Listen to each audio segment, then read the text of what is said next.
Under the cloudy Wyoming sky stands the ruins, remains, and some restored buildings of the historic Fort Laramie on the North Platte River in what's now central Wyoming.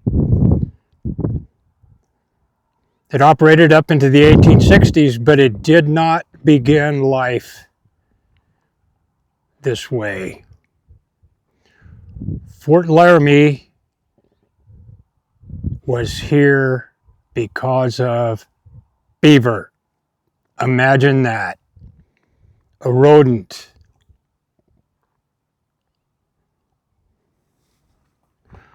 A rodent that was very popular for its fur, for the buildings, making of hats. It's a fashion trend that drove people west. The trappers and traders came, and then the pioneers behind them. The trappers and traders had discovered the mountain ranges, named the rivers, knew the trails, and the immigrant wagons came behind them. Because of beaver, William Sublette built a trading post here in 1834 on this site. And it became a fort. It was known as Fort William. The original version of the fort, according to Alfred Jacob Millers' paintings, his painting looks like a wooden fort. But now I tend to wonder. We hold Miller's works in high regards. He was here in 1837, and he painted what he saw, and his paintings live on. But my friend, Francis Parkman from the Oregon Trail, he writes a little different account of what he saw here in 1846. Which would be 12 years after William Sublette's version of Fort William, which became Fort Laramie.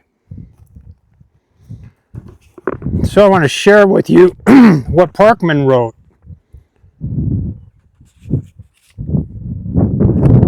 I tend to very much, excuse me, the wind is blowing my pages.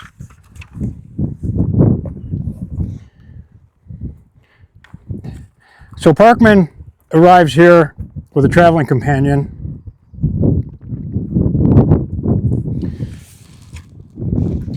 And describes as this. Fort Laramie is one of the posts established by the American Fur Company, who well nigh monopolized the Indian trade of this whole region.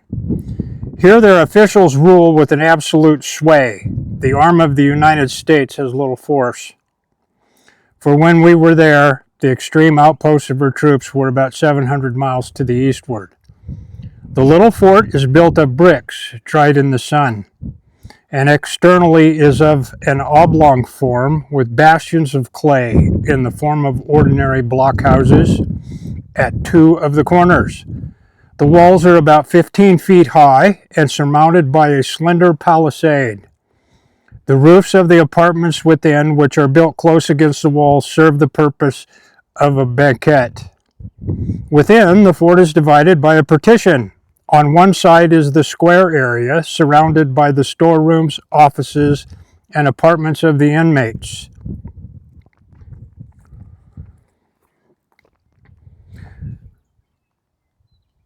That's an interesting term, inmates. On the other is the corral, a narrow place encompassed by the high clay walls where at night or in the presence of dangerous Indians, the horses and mules of the fort are crowded in for safekeeping. The main entrance has two gates with an arched passage intervening.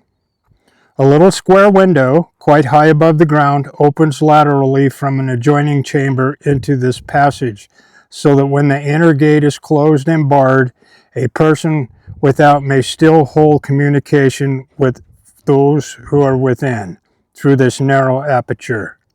This obviates the necessity of admitting suspicious people for purposes of trading into the body of the fort.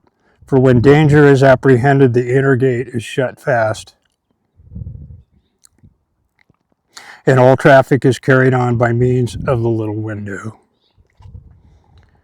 This precaution, though highly necessary at some of the company's posts, is now seldom resorted to at Fort Laramie, where, though men are frequently killed in its neighborhood, no apprehensions are now entertained of any general designs of hostility from Indians. So there we have it from the man who saw it, a pretty good description of what he saw in 1846. It's now with the National Park Service, who've done a great job in restoration, officers' barracks. It's all from a later time. The adobe version is gone. If there was a wood version before the adobe version, as according to Alfred Jacob Millers' painting, it of course was gone first, then replaced by the adobe, and then the adobe was leveled and probably melted down for all the brick, stone, and other more durable building components were used to keep this thing going up into the 1860s. So if you ever buy here, stop and walk around. It's a pretty cool place. There's lots of things to see. It's a pretty large complex. It was a big operation. But keep in mind, this all started because of the demand for beaver fur, which drove the exploration of the West. You could go about town in your beaver top hat and be in style. This is William Bailey with Bill's Historical West. If you like this content, please subscribe. Look forward to more historical adventures and some reading from books. Watch your back trail. Bye.